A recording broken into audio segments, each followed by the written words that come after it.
Joining me now, we have Bill Kerr, field geologist with Argo Gold Mines. Bill, nice to see you. Thank you for inviting me. Yeah, and I understand you're about to head up to the Woco project, which is your flagship project. Yeah, it's a property just east of Red Lake, and we're starting a 2,500 meter drill program about a week from now, a week and a half from now. So I'm going up a week early just to make sure everything is ready for it. It's a helicopter job, so we have to cut pads in advance and cut the water line in advance. How long will that drill program take you to drill? We're anticipating 30 to 33 days. It's 2,500 meters, probably 20 holes. We do have a little bit of, we got a heck of a good price on contracts with the driller and the helicopter company, so we might be able to squeeze in a couple more holes in our existing budget if we get good news, and so somewhere around 30 days. Now I know Judy Baker for quite a while, and she's always been excited about this. Yeah. There's been some pretty high grade, quite high grade showings in the past. Yeah, grade is king. As far as I'm concerned, in gold mines, you need high grade, and the Woco is certainly one of those. It there's multiple ounce assays over multiple meters, and the funny thing is, it's been a known surface showing since the 30s. I mapped the surface showing a couple of years ago, and it doesn't look all that much. It's 70 meters long. It's only about, at the widest point, it's 40 centimeters, the quartz vein, but it really opened up at depth. And it's one of those things that really did open. It was drilled in 93 and 94 by very famous Red Lake geologist Chester Curlew, and all kudos to him. He opened it up. He knew knew the plunge of it, the dip of it, and so we're drilling the first holes since back in '94, and just following up part of that system, and also some other parts of the system that we're really excited about. Right, and you've got a few slides that we're gonna show here. Throughout this interview. Now there's four former mines not far away from.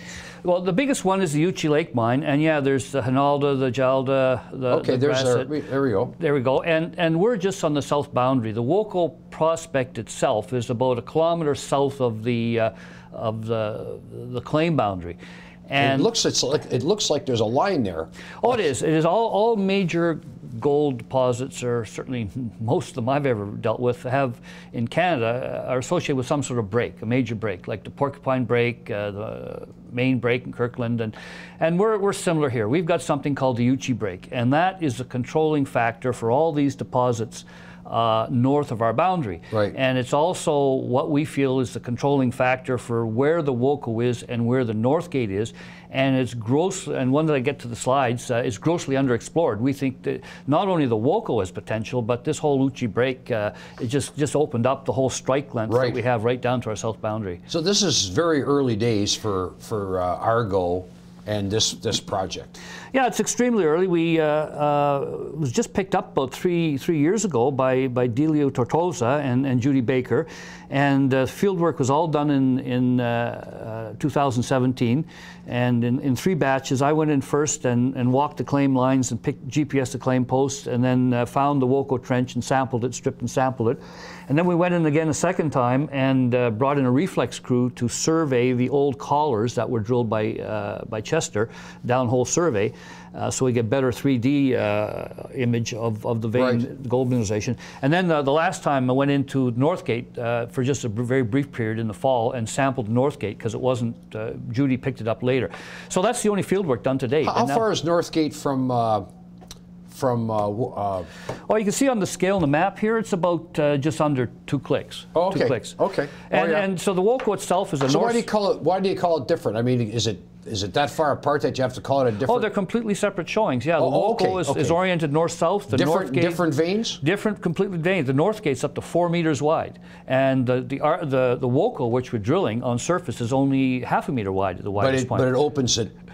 Yeah, we know the Argo opens at depth from the previous drilling. The North Gate was drilled by fellows in the 70s, or the 50s, I'm sorry, and also in the 30s, but we don't have much of the data. So we're going to pop 2 holes in the North Gate just to see what the drill core looks like, because none of this core has survived anything. Even the drilling in 93, 94 hasn't survived. Yeah. Wow. So yeah, if you just want me to go into the slides now, let's do this. Okay. Just the point. Oh, go ahead. Go ahead. Okay. The point of the slides is up to now, people look at Argo and obviously the flagship is the Woco, but hopefully I'll present that it's certainly much more than the Woco. We think there's a camp potential here. So this is and you've got enough land here. Oh yeah, we've got lots of land, and the critical thing is we control the southern extension of the Uchi Lake Uchi Break. So if we look at the this is a total field aeromag map here, and I'm not going to bother you with with technical things. The different colors indicate more magnetic. Yeah, and the reds are highly magnetic, and you see that line coming down just east of the Woco and down to the North Gate. Well, that's the projected Uchi Lake break, and that's the controlling factor for the mines to the north, and you can see it warps around, and the Woco and the North Gate are pretty well about 300 meters to the west of it, and we feel that they're both, something's popping out, mineralization there. And the reason it doesn't extend further to the southwest is no one's done any work on it. So we think it actually goes down further. Okay. This is, when people look at the Uchi mine, because we're saying we're tied to the Uchi mine, and that's our model. And if you look at the bottom here, it says total production, 750,000 tons, 114,000 ounces at a grade of 0.15. You're going to say, oh, so what? Ounce per ton. Ounce per ton. That's not very good. So the reason it's like 5 grams. Yeah. Okay. I'm a dome guy, so it's an ounce. No. I'm trying to. I don't. No, you're right. I don't even know there's between a kilometer and a mile. So anyway, if you go to the top line here, #1 ore chute. Yeah. This is what they went underground on. That's 340 feet long by 28 feet, that's 9 meters, by 0.31 ounces a ton. So the question is, how come when you had this type of deposit and you only recovered 1.15, what went wrong? And there's articles in the literature about the fact that they bulk mined it. And this is a longitudinal section of the mine, and to just explain what happened, I have to go back to the Howie-Hasaga mine in Red Lake, which was the first bulk gold mines done in Canada. They were in granites, I think. And I should know because I actually drilled them in '95 for the federal government testing crown pillars, and there's some monstrous stopes. I think one of the stopes was 30 meters long. And they were mined by a fellow called Jack Hamill. And he made a lot of money. People didn't think he would do it. So once they were successfully, completed mining in the 20s, right, the next property he went on was the Uchi. And he did the same thing because he made his name for it. He's very famous. And he bulk mined the Uchi and took this 0.31. This is all that's left. We know this is the mine on, this is the zone on surface here. We know it's plunging to the south, but we're assuming it's gone down here. Just for purposes of argument, just this morning while I was waiting, I was looking for, if you took that, the tonnage here, 340 feet times 28 feet wide at 0.31, and you went down, the sort of standard rule in gold deposits is they go down 10 times the width on surface. So one might say that if this is 100 meters on surface, you can expect it to go down a kilometer. That's what Canadian gold Archean deposits normally do. Okay. So I went down 100 meters. I just went 100 meters across, 100 meters down. That at 0.31 is 75,000 ounces of gold. So something has gone wrong here with the mining. And the last thing I'm going to say about this, just to prove that this doesn't happen here, is I worked at Campbell Red Lake Mine. Right. I was resident geologist there from 80 to 87. Then I got transferred to a bigger office in Timmins. But right at 87, about 2 months after I left, at the time, Campbell was the highest grade mine in Canada. It was 0.62. Every year it was 0.62, 0.62. Produced somewhere around 200,000 ounces a year. Very steady. It was all cut and fill and shrinkage and high cost mining, but they had it there and their reserve always stayed the same. And when the merger happened, just after I left, there was actually it was a takeover by Placer Development. They have two beautiful deposits in Papua New Guinea, Porgera and Mazima, and they didn't have any money. So they ramped up production from Campbell and Dome, where I was then. They turned Dome into an open pit, and they turned Campbell into a long hole mine. And over the years, while I was in Timmins, I would, I still fawned for the Campbell. I would check on what was, what the production was, and the reserve was grossly dropping. It just went right down. And in about 6 or 7 years, I can't remember now, it went down to like 0.3, and then the 0.2s.